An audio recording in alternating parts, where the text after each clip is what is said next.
Good afternoon, everyone. My name is Raj Patel, and I'm the Chief Equity Strategist at Itaú. I'm joined by Boa Marcelo Olson, tarde, boa who's the tarde. Eu head of estou aqui Global com o Markets and Marcelo Strategy, Olson, chefe who is de on the line Mercados today. Globais e Estratégia. Today, Ele we vai want ser o to nosso focus moderador mostly de on hoje. China, Hoje nós where vamos we've nos gotten lots concentrar of mais na questions from China. clients on the Temos várias uneven perguntas economic de story. clientes sobre essa história Since econômica our last que update, tem we also passado have gotten por earnings from large U.S. retailers alguns and altos e some select baixos. technology companies that we Também can há discuss empresas de briefly. tecnologia e We alguns invited varejistas Laura Pita que from são temas que Itaú podem BBA ser and Gina discutidos Bocelli hoje. Nós from convidamos Itaú Gina Private Bank, Bacelli that many of you know. e Laura Pita China has clearly para disappointed responder algumas dessas many investors perguntas. A this year, China tem as it was desapontado expected muitos that dos the Chinese investidores economy would este have a ano, com strong a expectativa de 2023 que essa economia after being the last major tivesse economy to bem reopen mais from forte em COVID shutdowns at the end 2023, of né, principalmente depois da 2022. reabertura depois de It has had implications 2022. for the Chinese yuan, ah, Chinese Tudo isso equity trouxe markets, implicações emerging para o market mercado equities, de and commodity equity, markets de like oil. emerging markets e de Marcelo? commodities. Muito obrigado, Raj. Bem-vindo, pessoal. Obrigado de novo pela presença. A Gina, Laura. Vou fazer uma apresentação rápida, uma introdução, mas antes queria relembrar que essa é uma live que consegue ser tanto escutada em inglês quanto em português. Então tem o botão embaixo na tua tela, você seleciona a língua que você prefere escutar. E é um prazer estar com vocês aqui de novo, então muito obrigado pela presença. Como o Raj falou, hoje o foco é China, e está bastante presente no nosso dia a dia, tanto do ponto de vista econômico, nossos calls do comitê, grande parte acabam sendo baseados no que acontece com a China, e a China vai explorar isso de uma maneira super legal, quanto o motor de crescimento do mundo e toda a parte de desaceleração, ou quanto ela desapontou, tem desapontado um pouquinho na parte da recuperação pós-Covid, um pouquinho diferente do que foi no resto do mundo. Então a gente vai explorar alguns assuntos e como isso entra nos nossos calls. Acho que vai ser uma live bem interessante. A Gina, 22 anos de casa, economista-chefe do Private, para quem não a conhece. Ela é sócia do Itaú, então vai ajudar a gente tanto do ponto de vista macro quanto respondendo perguntas.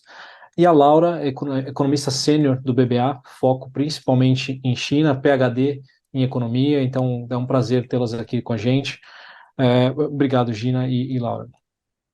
Vou começar com uma primeira pergunta, então, para a gente talvez desenhar o plano de fundo, tá? Talvez entender o cenário e como é que China tem se comportado. Laura, se você puder ajudar a gente, quais são os principais pontos, em que ponto de recuperação a China está, o quanto que isso está impactando o mundo, quais são os desafios? Desenha um cenário para a gente de China, por favor. Perfeito, Marcelo, obrigado pela pergunta, é um prazer estar aqui mais uma vez nessa live, vamos discutir bastante desse cenário de China que está de fato bem complexo, né? Eu acho que a primeira questão é lembrar que essa reabertura de China é bem diferente dos outros países, né?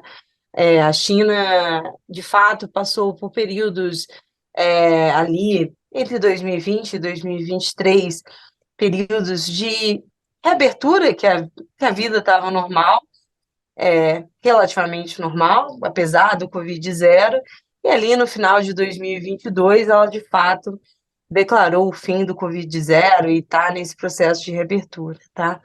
Mas eu acho que desde a última vez que a gente conversou, a gente já não esperava uma reabertura de China parecida com os outros países, porque, mais uma vez, a China não foi como os demais países durante a pandemia, né? Primeiro, acho que é uma diferença relevante, não teve transferência de renda para as famílias durante a pandemia. Então, não dá para esperar uma reabertura que tenha um consumo em excesso, como teve aqui no Brasil, ou até mesmo nos Estados Unidos. Nenhuma família chinesa acordou com um cheque do governo para gastar quando a vida voltasse ao normal. Então, apesar de ter tido discussões ali no começo do ano de uma possibilidade de ter poupanças das famílias no patamar mais favorável, a gente nunca concordou com essa visão, porque você olhar a situação, a renda das famílias chinesas estava bem complicada, tá? Acho que esse é um ponto. Eu acho que o segundo ponto é que o cenário de China é de fato bem complexo, que as preocupações de curto prazo se misturam com o estrutural. A China está passando por uma desaceleração que é estrutural, então pensar que a China vai crescer aqueles 10%, 8% que ela crescia no começo de 2000, isso já ficou para trás. E aí, nessa questão, né, nessa questão do estrutural, acho que a maior preocupação é com relação ao setor de housing, setor imobiliário. O setor imobiliário, os policymakers estavam tentando, acho que até então, estão tentando reduzir a importância desse setor na economia. Tem estimativas, né, de acadêmicos que esse setor já chegou a representar 30% do PIB da China. E agora ele com a preocupação de que esse setor, né, que essas construtoras estavam muito alavancadas, isso poderia gerar um desequilíbrio, os policymakers estão reduzindo a importância desse setor. É claro que essa redução, se a gente olhar para um lado mais de longo prazo, pode até ser benéfico, mas, por outro lado, pode gerar preocupações, pode gerar temores aí no curto prazo. Acho que ninguém esquece como é que foi o estresse de outubro de 2021, quando a Evergrande deu calote, né, uma construtora super relevante deu calote ali, e aí, desde então, você tem implicações dessa determinação do governo para diminuir a importância do setor de housing na economia, tá? E o setor de housing tem implicações para a economia global, né? Porque a gente vai falar das implicações disso para commodities e tudo mais, tá? Então, há uma má notícia que é da nossa visão aqui é que essa demanda chinesa com relação à parte de casas já chegou no pico. Então, a gente não espera que esse setor de housing continue sendo, de fato, relevante como foi nos anos anteriores. Então, a gente não está vendo nenhuma recuperação da parte de vendas de casas, justamente porque estruturalmente não faz sentido ter uma demanda tão forte quanto em anos anteriores, tá? E aí eu acho que tem essa preocupação que é doméstica, do setor de house, e aí a gente não pode esquecer da preocupação geopolítica, tá? A China está enfrentando, né, enfim, o geopolítico é muito mais desafiador atual. A gente tem que discutir sobre a questão da separação entre Estados Unidos e China. Isso tem implicações para o crescimento econômico da China, sim. Se a gente vai pensar numa China mais isolada do mundo, a gente tem que pensar numa China que vai crescer menos. Uma economia isolada do mundo tem dificuldade de gerar produtividade e vai crescer, obviamente, menos, tá? E aí eu acho que para concluir essa parte estrutural, uma outra preocupação é com relação ao setor privado, o setor privado chinês, que eu acho que casa com essa questão da China estar mais isolada, né? Então, se você vê um empresário chinês pensando em investir mesmo na China, poxa, mas ela vai estar isolada do resto do mundo. É complicado pensar nesse cenário daqui para frente. Mas, além disso, a gente tem que lembrar que os policymakers foram bem duros com o setor privado nos últimos anos. Isso tem consequências, isso gerou cicatrizes de longo prazo. Tá? Então, acho que o bottom line, para mim, de China, né, do cenário de China, é uma reabertura que, de fato, foi mais decepcionante do que o resto do mundo, e, de fato, mesmo é para ser, porque não teve estímulos para a economia chinesa depois da reabertura ser tão forte assim. E aí você tem mais uma dor de cabeça aí, mais uma pedra no caminho, que são as preocupações estruturais, tá? Então, quando a gente olha a China atualmente, a gente olha assim o que está acontecendo no terceiro trimestre, o que vai acontecer no quarto trimestre, mas a gente também tem que discutir a visão mais de médio e longo prazo.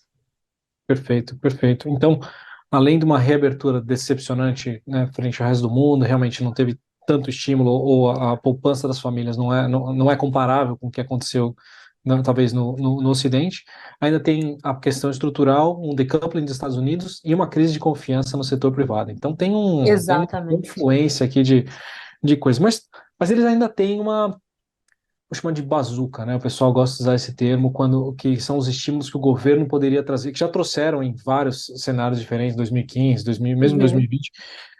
E às vezes cria uma bolha, faz alguma coisa. O que o governo está esperando? O que o governo pode fazer e por que que ele ainda não ativou uma certa bazuca? Por que que ele ainda está investindo tanto nesse, talvez, estímulo do setor privado? Fala um pouquinho para a gente, né, no O sentido de que que... estímulo do governo. Sim, obrigada. É uma excelente pergunta, né? Eu é, acho que o primeiro ponto que os policymakers aprenderam um pouco é que quando dão estímulos, depois a conta chega, né? Então, ali em 2008, quando deram um estímulo exagerado, né, de 4 trilhões de RMB, né, eu acho que depois tiveram que arcar as consequências. 2015 também.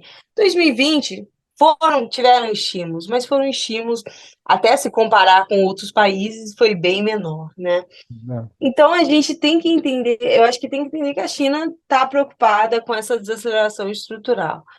E eu acho que um outro ponto é que talvez esses estímulos não sejam tão eficazes quanto foram em ciclos passados. Se a gente pensar aqui, se a gente já viu que a demanda estrutural por casa na China já chegou no pico, não adianta muito o governo virar e falar assim, olha só, eu vou diminuir a taxa de juros para hipotecas, vou ajudar as pessoas para comprarem novas casas, se as pessoas não têm essa demanda para essa compra de casa. Ali em 2008, ali em 2015, existia essa demanda. E aí eu acho que um terceiro ponto é que eles estão muito receosos com a parte do fiscal, né? Eu acho que a parte do fiscal ali, eles poderiam, nessa parte de housing, poderiam fazer o que eles fizeram em 2015. Em 2015, eles fizeram um programa que chama Shared Town Renovation, que foi um programa, simplificando, foi um programa onde o governo entrou com a bazuca mesmo, para ajudar a limpar os estoques de casa, ajudar a reviver a demanda de casas, mas entrando com dinheiro do cofre público mesmo. Isso Uhum. poderia ser feito. Isso chegou a ter notícias que eles estavam pensando. Mas eu acho que a resistência dos policymakers de fazer estímulos e gerar um desequilíbrio na economia está bem maior agora, tá? Então, acho que, mais uma vez, a gente vai ter que acostumar, o mundo vai ter que acostumar com o cenário de China crescendo menos. Então, eu fico com essa visão de que pode ser que os estímulos sejam menos eficazes, que tem um ponto, e eu acho que tem uma resistência aí de gerar outras bolhas em outros setores, né? E aí também, casando aqui, uma preocupação com o geopolítico, né? São várias frontes que o Xi Jinping ali está enfrentando, né? O doméstico, o externo. E aí eu acho que tem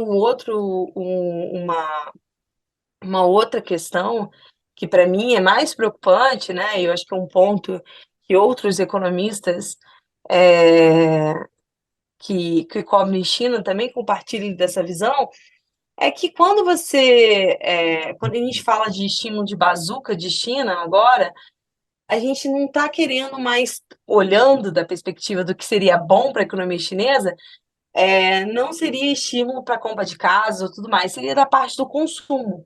Porque a Uhum. China tem que fazer um rebalanceamento da economia para mais consumo, mais serviços e menos investimentos e menos Nossa. indústria. Isso tem que acontecer, né? Se a gente lembrar, consumo nos Estados Unidos é entre 70% e 80% do PIB e na China é em 55% do PIB.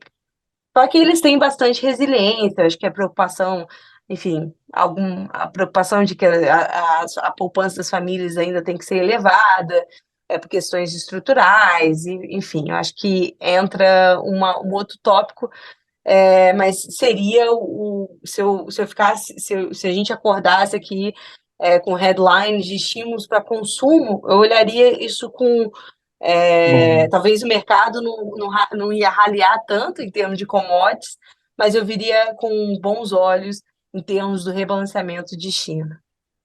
Laura, perfeito. Então, pode falar, Gina. deixa eu fazer uma pergunta, mas de qualquer jeito, como é a nossa projeção de crescimento do PIB o ano que vem, né? Quer Eu dizer, ia perguntar isso. ainda mantém Perfeito. ali mais ao redor de 4, não? Isso, a gente vai divulgar uma nova revisão de cenário amanhã. Então, a gente já tem um crescimento perto de 5% esse ano. A gente já tinha um crescimento de 4,3% para o ano que vem, o view do mercado foi mais para perto desse número, tá? Você acha que é isso, é 4%, e nas nossas estimativas de PIB potencial, é isso, é um 4% por mais uns 5 anos, e depois convergindo para 3%, e por fim 2% até 2050, mais ou menos. Não, mas eu acho que é isso, né? Acho que é isso meio que o governo está procurando, não? Acho que proteger o crescimento para ficar nesse nível aí, né? Entre, sei lá, 4, Exato. 4,5, né? Não Perfeito. Eu é acho nada para acelerar além sim, disso, né? Eu acho que essa é a é, mensagem, né? Quer dizer, qualquer risco de você ir para muito baixo disso, talvez eles ajam assim de uma maneira mais decisiva, não? O mais que você acha? agressiva, né? Pode É, ser. Pode ser. Eu acho que vai nesse meu ponto de que, olha, eles não querem fazer estímulos excessivos. Mais uma vez, eu acho que o mundo tem que se adaptar com uma China crescendo mesmo, assim, uma China crescendo num patamar mais baixo, Esse né? ponto é excelente. É, Talvez um eu, crescimento previsto muito mais baixo, sei lá, se estamos falando de negativo aqui, talvez isso seria o gatilho também para eles fazerem alguma coisa, mas assim, também não vai crescer os 10, 8, mas é 5% esse ano, é 4, não é uma coisa talvez tão grave ainda, eles talvez estão procurando esse balanço entre consumo, redução do housing imobiliário, então esse é um ponto bom. E eu acho que tem um ponto, assim, para a gente tentar ver o lado um pouquinho positivo, é que esse rebalanceamento, essa desaceleração de China que, sim, foi significativa, né? A gente estava falando de China em 2019 crescendo 6%, e agora em 2023 a gente está falando de 4%, né? 2 pontos do PIB. Então, a gente olhando essa estrada de 6 para 4%, a gente tem que fazer uma lembrança, né, que a gente, olhando no contexto mundial, essa desaceleração de China está acontecendo no momento que os Estados Unidos está muito forte, a economia americana está muito forte, então, compensando um pouco essa desaceleração de China, né? Imagina um cenário, né, mais negativo, com os Estados Unidos acelerando, a Europa desacelerando, e China sendo uma dor de cabeça adicional, né? Então, eu acho que ali em 2021, ao longo de 2022, é claro que tiveram preocupações, sim, do mercado com relação à economia chinesa, vai continuar tendo, se de fato não tiver uma estabilização. É claro que a gente tem que continuar olhando China, a gente está falando da segunda maior economia do mundo, mas a gente está num cenário global diferente, a gente está falando de uma economia americana super robusta ainda, né? Então, é um contexto internacional diferente de 2015, por exemplo, né? Foi antes que teve uma preocupação maior de China. Perfeito. Gina, eu vou aproveitar então e tentar fazer o link aqui para o nosso cenário de comitê. Então, tudo, de novo, a maneira que a gente prepara, né, a West Allocation dos portfólios de cliente nasce no comitê, onde a gente desenha o cenário macro com o teu time e a gente traz para os estrategistas e faz o rebalanceamento das estratégias. Hoje, pensando que China é 30% de emerging markets, ela é o grande motor, por mais que sentados no Brasil, a gente também tem aquela questão de emerging markets no Brasil, é emerging markets, mas na verdade um terço do índice quase é China, pelo menos no mercado de equities. Então, é um motor ainda, foi um motor de crescimento por muitos anos. Eu li um dado interessante hoje, o IMF, né, o Fundo Monetário Internacional, é, calcula que para cada 1% de crescimento do PIB chinês, isso impacta 0,3%, então 30% desse 1% de China impacta o resto do mundo. Então é uma potência, ainda continua sendo um motor importante. A Laura comentou a segunda maior economia do mundo. mas tem essa questão de estar um pouquinho abaixo, talvez a recuperação de China não esteja vindo tão forte, tem todos esses desafios estruturais, setor privado, confiança que a Laura comentou. Como é que isso tem transcrito para nossas estratégias, para o nosso comitê, pelo menos cenário macro e classe de ativo? Então, como, né, você sabe, os clientes, imagino também, a gente está mais otimista, né, tem estado mais otimista com a classe de mercados emergentes, e aí eu acho que tem uma combinação de cenário econômico, mas também com questões de mercado, né, como preço, né, é o que a gente chama de valuation, né, quer dizer, os mercados emergentes, eles vêm de uma década muito ruim, tirando China, né, os mercados emergentes vêm de uma década muito ruim, em que performaram muito pior que o resto do mundo, então existe uma questão aí de valuation muito abaixo, né, do que se a gente for olhar em relação à própria média histórica desses emergentes, né, então eu acho que quando a gente olha, né, em termos de perspectiva, eu acho que tem muita coisa ruim já precificada, e assim, tirando China, eu acho que o cenário para o resto dos países, dos outros emergentes, é um cenário até mais positivo, né? Se você mantiver um nível de preço de commodity elevado, um crescimento global, como a Laura falou, né? Estados Unidos crescendo bem, a possibilidade de que né, os Estados Unidos e a Europa estão aí quase no fim do ciclo de alta de juro, muitos países que subiram muito juro antes até dos países envolvidos, cortando juro, né, como Brasil, Polônia, Chile, então, assim, isso é recuperação de crescimento. Então, assim, tem um contexto de fundamento melhor para o mercado emergente e tem a questão do dólar, né? O dólar, a gente tem, né, tido essa visão de que o próximo ciclo do dólar é um ciclo de desvalorização. Já começou, né? O dólar já deu uma desvalorizada em relação ao pico que ele seguiu que ele atingiu no ano passado. Agora, recentemente, parou um pouco por causa dessa questão, né, do diferencial de juro, mas, assim, quando a gente olha os gráficos de longo prazo, né, a gente ainda continua acreditando em dólar fraco.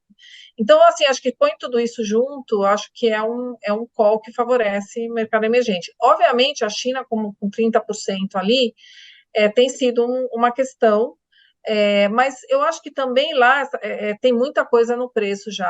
A bolsa, né, quando a gente olha lá, está muito descontada por todos esses problemas que a Laura falou.